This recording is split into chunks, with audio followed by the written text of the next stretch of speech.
Hello everybody and welcome to R&B Reviews. I'm Rob. And I'm Dave. And today we're going to be continuing our April Fool's Comedy Marathon by reviewing this kind of forgotten Robin Williams film called Club Paradise. And according to the back, Dave, it says, "Pack your bags for Club Paradise, the Caribbean resort where the good times and laughter come at you in waves." Academy Award winner Robin Williams steers the crazed course of this tropical romp as an ex-Chicago fireman who uses a sizable disability settlement to transform a remote island watering hole into a lucrative tourist waterland.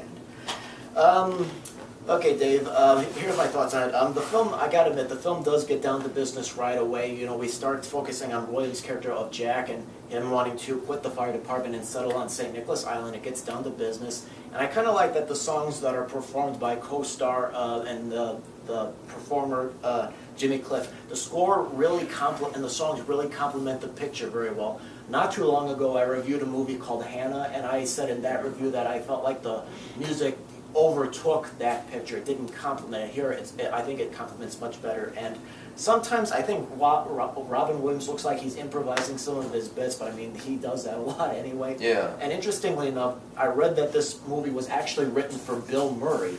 I think sometimes I could kind of tell that because Robin Williams sometimes says, because think about it, Bill Murray, his characters are more sarcastic and dry humor, and Williams is more over the top anyway. Yeah. Sometimes the dry humor and the sarcastic jokes that Williams says in the movie doesn't quite fit his persona, but he does what he can with the part. Yeah, he makes it work. This movie works a lot better with Williams, I think, than it would have with Murray. Really? Yeah, because I don't think if Murray had been in it, I don't think it would have been that funny at all. If his humor is so dry, like you say. Yeah, Williams made this work, but it's not his best movie. But for his early work, it's pretty good compared to some things. Maybe. I mean, here's my thing. I mean, it's better than watching Mork and Mindy, that's for sure.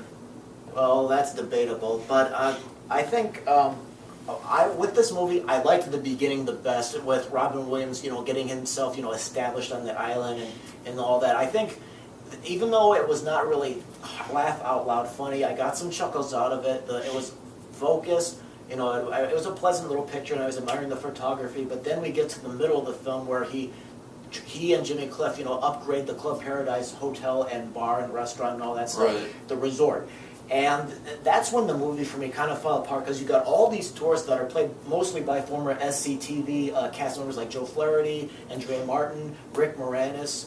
Eugene Levy. Eugene Levy, yeah. You get all of them and the movie tries to give each of them a good scene, moments here and there to focus on them. And the movie, it just goes all over the place. I mean, if they had just focused on maybe a couple of the tourists, like maybe the couple that are trying to rekindle their romance, or the womanizers played by Eugene Levy and Rick Moranis, maybe that would have worked, because you got all these characters like Joe Flaherty as an airplane pilot just coming in and disappearing, then coming back in again and disappearing, and it's so all over the place. And on top of that, the third act, there's an uprising on the island to top all that off. And, it just goes all over the place. It just seemed like they were having trouble figuring out ideas for this movie, what to do in it, so they just showed everybody just to save time and just to do different things to try and make it funny. No, I think the problem is the movie, the story was written by 4 different people, and Harold Ramis and Brian Doyle Murray wrote the script. I think the problem is definitely with the script. I think with the 4 writers, I'm kind of suspicious that each of them wrote a story, like someone wrote Williams' story, maybe somebody wrote a comedy about tourists on an island, and a producer's like, hey, let's try and combine them all into one, and it doesn't really work. It's like that's why it goes all over the place, I think. And to top it all off, Peter O'Toole, he plays the governor on the island. He doesn't really get that much to do. It's like he's just sleepwalking through the part. Yeah, the only part I really liked with him was like at the very end when the scene where they're having a battle with the island forces, and then he comes riding in on the horse, and he's got the red uniform on. That was like the only scene I really liked with him. Yeah. I mean, my favorite scene in the movie is where Robin Williams and Jimmy Cliff, they want to sneak onto a boat to get, to sort of do some spy work, and they have to scuba dive. They have to swim over there.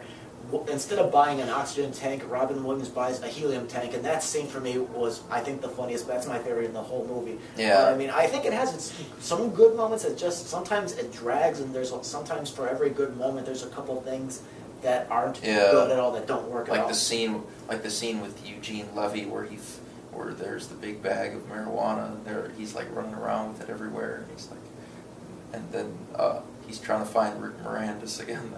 That was pretty funny. Some of it was. No, that was not funny. And this is the weird thing. I found this. I did not know this movie existed until 2 years ago. I found this in a store rather cheaply, $7.97 for this DVD. You know, and I up until a couple of years ago, I had actually never heard of it. And I think I know why. It's because it's not a classic. It's not, even though there's some talent behind it, like Harold Ramis directed this movie. He directed Caddyshack. This movie, it's not a classic, and it's probably why it's kind of fallen into obscurity. Caddyshack was a lot better than this. Yeah, I mean this. I would maybe recommend this to Robin Williams and perhaps Harold Ramis fans, but this is a movie you don't have to necessarily rent. I mean, it's got some moments, but it just doesn't really work for me. Yeah, my parents, they bought this for probably about the same amount of money at a store one time, and then I watched it with them like a long time ago. But yeah, my parents didn't think it was that great, and I didn't think it was really that great either. But I'm gonna sort of recommend it, like you says, probably to Robin Williams fans or Harold Ramis fans. Okay. But other than that, it's not worth seeing.